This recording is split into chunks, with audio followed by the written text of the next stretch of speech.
Eugene, Gistia, Rachel, Kaylan, Shandy, Kayla, Faye,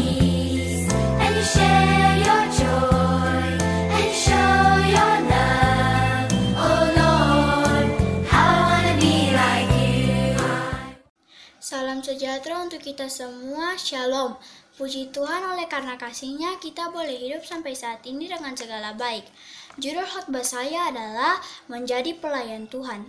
Dan tokoh dalam perjanjian lama yang akan kita pelajari saat ini adalah Samuel. Bapak, Ibu, dan teman-teman yang dikasihi Tuhan, mendengar tentang Samuel, kita semua tahu tentang dia dan bagaimana cara yang dilakukan ibunya Hana untuk memperoleh seorang anak.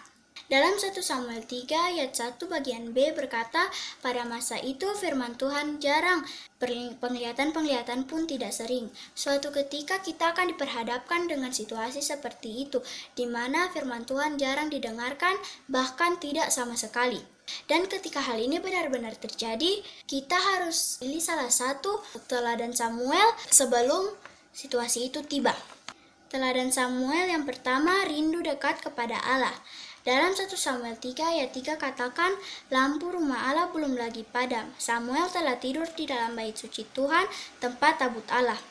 Bapak, Ibu, dan teman-teman, mengapa ada rasa rindu? Karena ada kasih.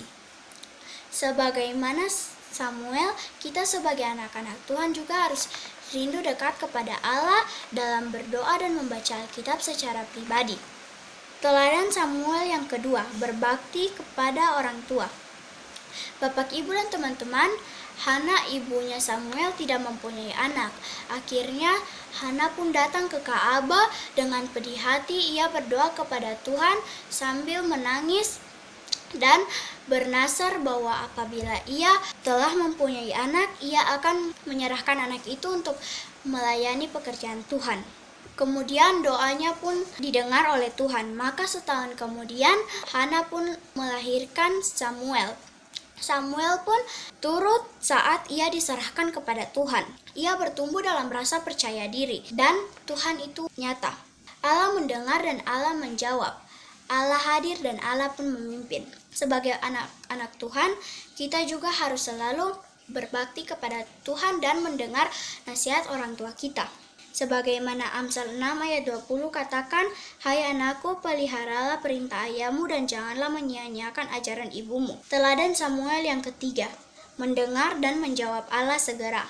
Dalam 1 Samuel 3 ayat 4-10 katakan bahwa Yesus memanggil Samuel sebanyak 3 kali dan ia pun mengira bahwa ia dipanggil oleh Imam Eli. Dengan cepat ia merespon panggilan itu. Pada panggilan yang keempat, Samuel cepat merespon panggilan itu dan berkata, berbicaralah sebab hambamu ini mendengar. Ini memberi kita pesan bahwa Tuhan selalu memanggil kita melalui Roh agar kita hidup dengan jujur, menghargai sesama, menjaga diri, menjaga pergaulan agar kita hidup benar di matanya. Ibrani 3 ayat 15 katakan, tetapi apabila pernah dikatakan, pada hari ini jika kamu mendengar suaranya, janganlah keraskan hatimu seperti dalam kegeraman. Saudara yang dikasihi Tuhan, dari pelajaran tadi memberi pemahaman bahwa bukan hanya kita yang memerlukan Tuhan, tetapi Tuhan juga memerlukan kita untuk menjadi pelayannya yang setia. Apakah kita punya waktu, punya tenaga, punya talenta, bahkan punya harta untuk digunakan dalam pelayan pekerjaan Tuhan? Mari kita jawab dalam hati kita masing-masing. Jika kita berpikir bahwa kita terlalu tua untuk menjadi pelayannya, ingatlah Abraham.